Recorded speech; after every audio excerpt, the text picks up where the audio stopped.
Hey, just going to show you a few little highlights from wandering around in our Boulder Creek farm that soon is going to be on-site consumption and retail if everything goes according to plan, which it never does with cannabis, but we're doing our best.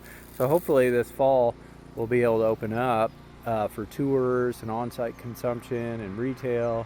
And yes, people are always asking about seeds, so yes, that would be a completely legit legal way to get seeds to people. So yes, but just want to show you some stuff that's going on here using my new phone.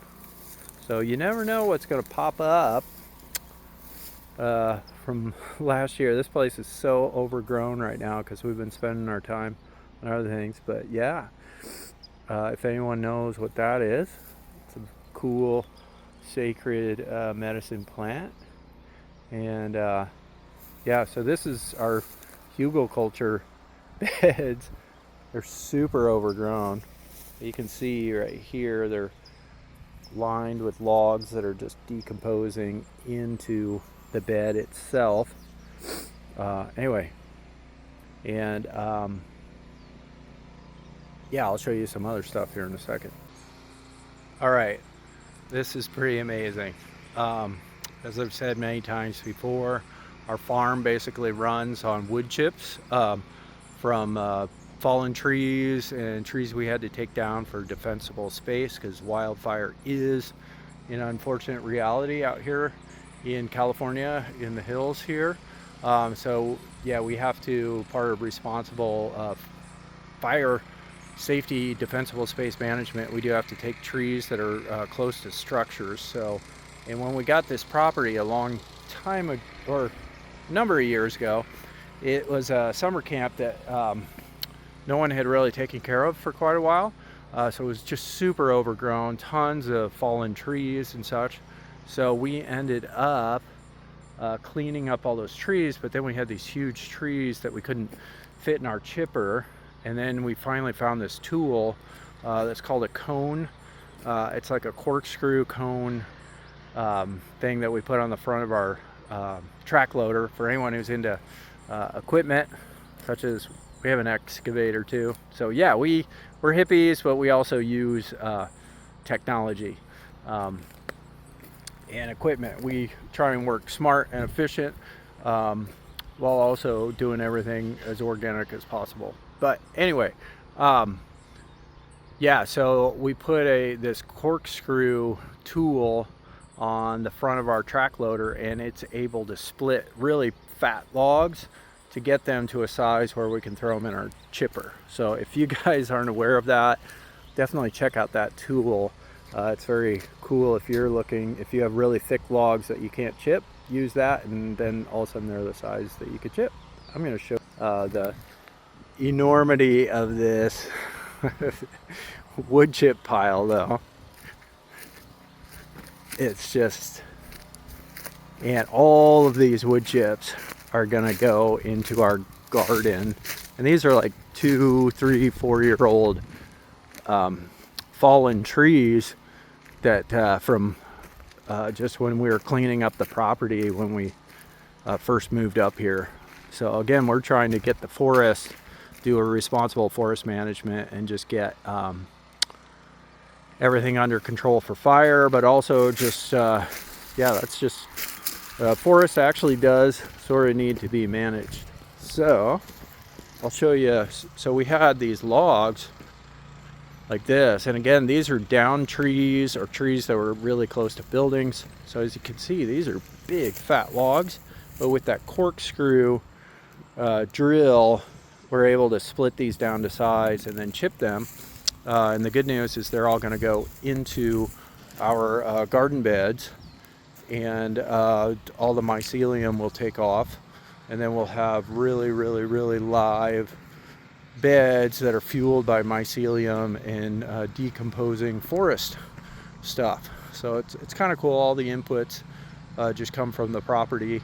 And again, most of these were down trees or trees that were like leaning on buildings and such. Anyway, so that's some cool stuff.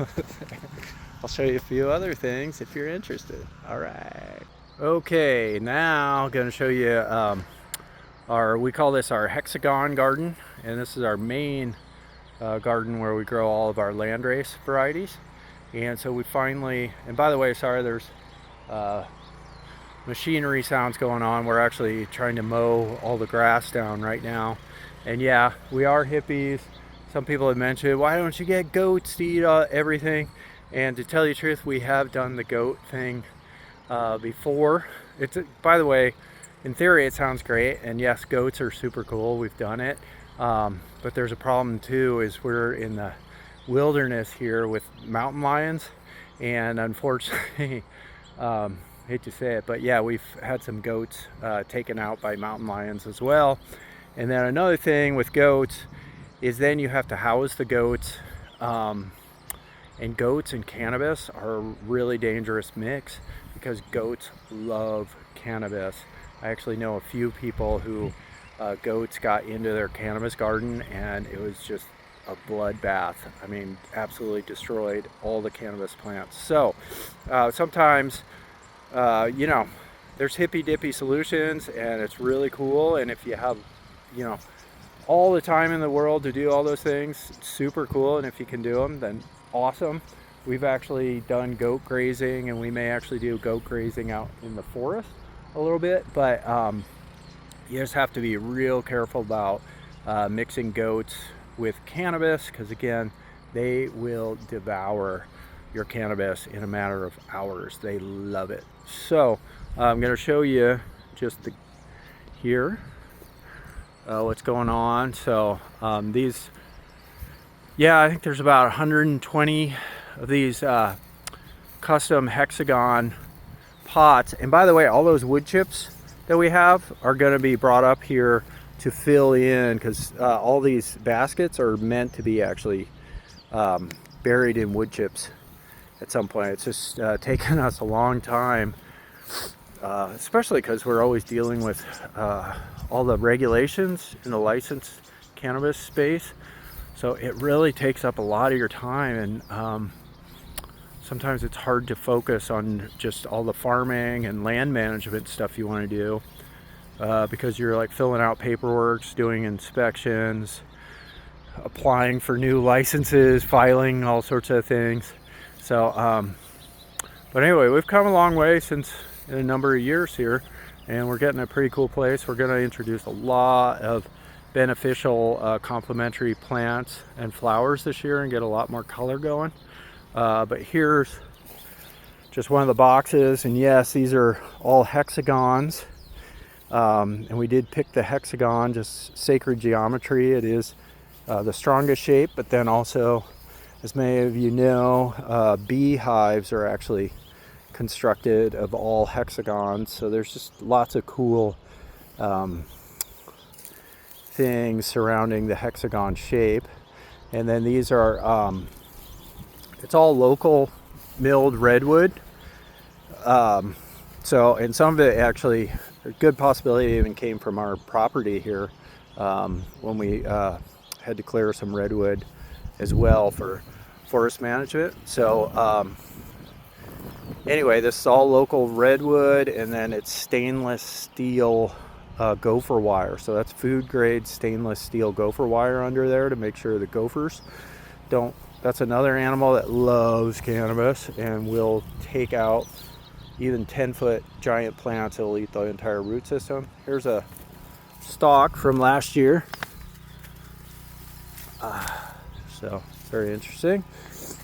And new plants are going to be coming in here very soon. We're just going to do a little work with the soil, condition it, get the irrigation all set up. And here's a borage from last year that survived to now. Lots of birds. Anyway, this is kind of what we do. Yep, there I am. So, yeah, we'll try and keep you posted with things as they progress. So cool. There's just so many birds flying around right now. Let's see if we can find these guys. A little yellow finch, little I don't know what that is. Some sort of little wren or purple finch or something. I don't know. I should know my birds better. Anyway, this is what it looks like before the plants come in. So plants are going to start coming in next week because we do have females showing at this point. So yeah, the garden's just about to get going. Yeehaw! All right, it's probably enough for now. Peace. Just wanted to do one more video because even though the brush mower is going in the background, just curious if the phone is picking up all the sounds, the crickets, and the birds.